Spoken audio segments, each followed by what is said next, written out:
आप सभी का हमारे YouTube चैनल ऑनलाइन गणित शिक्षण बाय जोगेंद्र में स्वागत है। आज हम कक्षा 6 गणित अध्याय 5 प्रारंभिक आकारों को समझना की प्रश्नावली 5.5 की प्रश्न संख्या 3 व 4 को हल करेंगे। आइए देखिए प्रश्न नंबर 3। आपके ज्यामिति बॉक्स में दो सेट स्क्वायर हैं।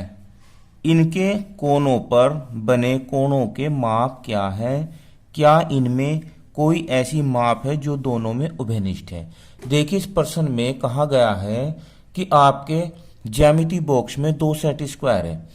इससे पहले हमने ज्यामिति बॉक्स में क्या क्या उपकरण होते हैं उनकी वीडियो बनाई हुई है। यदि आपने वह नहीं देखी तो प्लीज उसे जाके जरूर देख लेना। उसे मैं आई बटन में भी दे दूंगा और डिस्क्रिप्शन में भी उसका लिंक दे दूंगा। तो क्या कहा है, दो सेट स्क्वायर हैं, हमें इनके कोणों को मापना है और बताना है क्या इनमें कोई ऐसी माप है जो दोनों में उभयनिष्ठ है। उभयनिष्ठ का मतलब है कॉमन, कि कौन सी ऐसी माप है जो दोनों ही सेट स्क्वायर में है। ये देखो, इन्हें बोलते हैं सेट स्क्वायर। अब इनकी आकृतियां बना लेते हैं।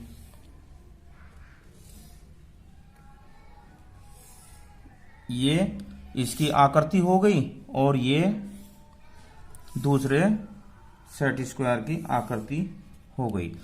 अब देखिए, इनमें जो कोण होते हैं ये 90 अंश का कोण है। कितने का? ये 90 अंश का कोण है, ये 30 अंश का कोण है और ये 60 अंश का कोण है।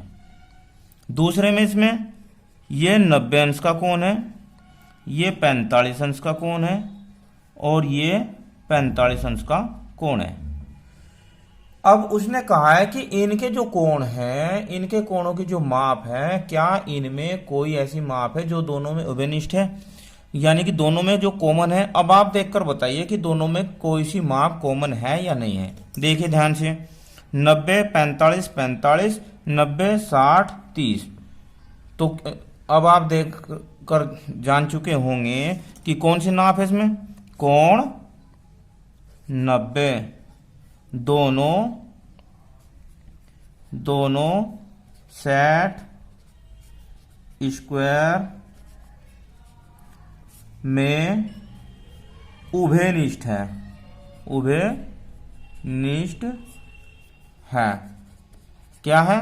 कोण 90 दोनों में है। देखो, इसमें भी है और इसमें भी है। आइए अब प्रश्न नंबर 4 को हल करते हैं। अब देखिए प्रश्न नंबर 4। इस आकृति को ध्यान से देखिए। रेखा L रेखा M पर लंब है। क्या है? रेखा L रेखा M पर लंब है। देखिए, यह रेखा M है तो इस पर क्या है? रेखा L लंब है और इसे ध्यान से देखना है तथा नीचे दिए गए प्रश्नों का हमें आंसर निकालना है। अब देखो, ध्यान से देखो इसे। इस पर आप देख रहे हैं 0 1 2 3 4 5 6 7 8 ये नंबर पड़े हुए हैं और ऊपर की साइड ABCDEFGH ये अंग्रेजी वर्णमाला के अक्षर लिखे हुए हैं। तो अब आप इसे देख रहे होंगे कि ये लाइन ऐसे नजर आ रही है जैसे हमारा स्केल होता है। स्केल होता है ना, रूलर होता है, पैमाना होता है, फीटी होती है, हमारी पटरी होती है। जैसे उस पर नंबर लिखे हुए होते हैं ऐसे ही लगभग इस पर भी नंबर लिखे हुए हैं। तो अब हम ये मान के चल रहे हैं कि ये खाने हैं, ये सारे बराबर हैं, एक दूसरे के बराबर दूरी पर हैं ये खाने।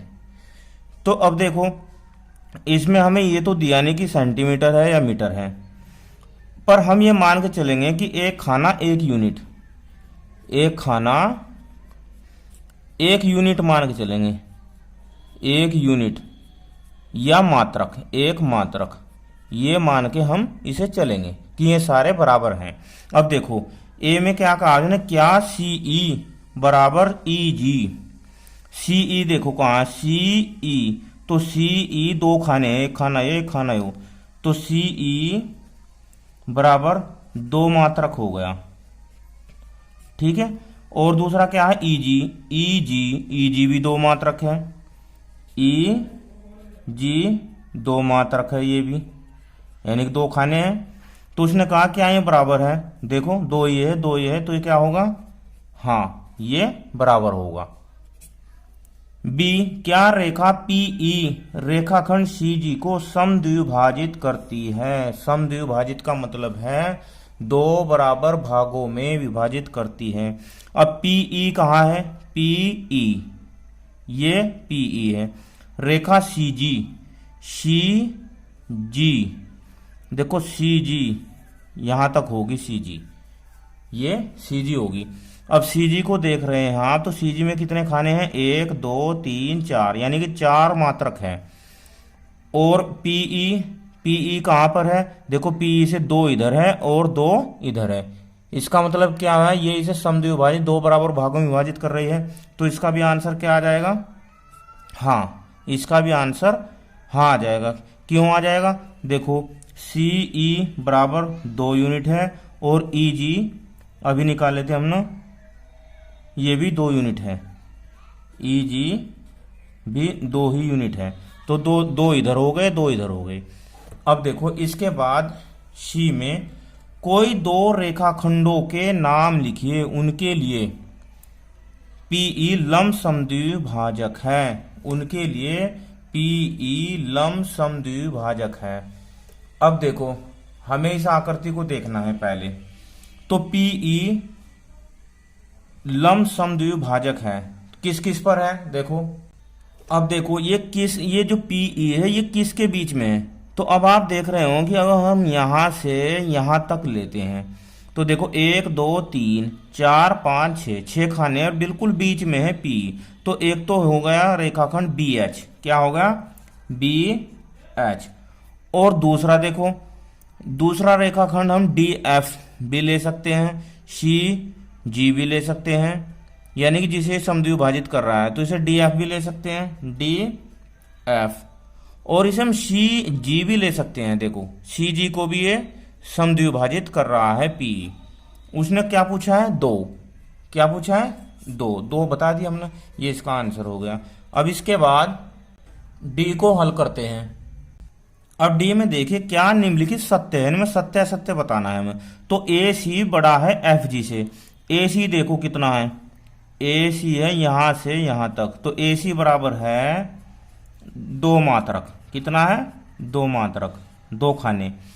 और दूसरा क्या दिया है, F G, F G, F G, F G हो जाएगा यहां से यहां तक 1 खाना, एफ जी हो जाएगा 1 खाना यानी कि 1 मात्रक। तो अब देखो ए सी बड़ा है एफ जी से, तो ये क्या है, सत्य है। यहां देखो ए सी बड़ा है एफ जी से।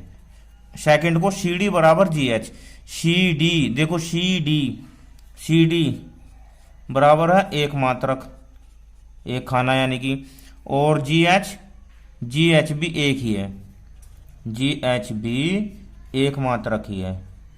तो इसका मतलब ये भी सत्य है, क्या है, सत्य है। देखिए थर्ड, बी सी छोटा है ई एच से, तो बी सी कितना है, देखो बी सी है 1 मात्रक, कितना है, 1 मात्रक। और ई एच 1 2 3, ई एच है 3 मात्रक। तो अब देखो ये तो साफ नजर आ रहा है, बी सी 1 है ई एच 3 है, तो ये बड़ा ही होगा। तो ये क्या होगा, ये भी सत्य हो जाएगा। वीडियो कैसी लगी मुझे कमेंट में जरूर बताना। धन्यवाद, आपका दिन शुभ हो।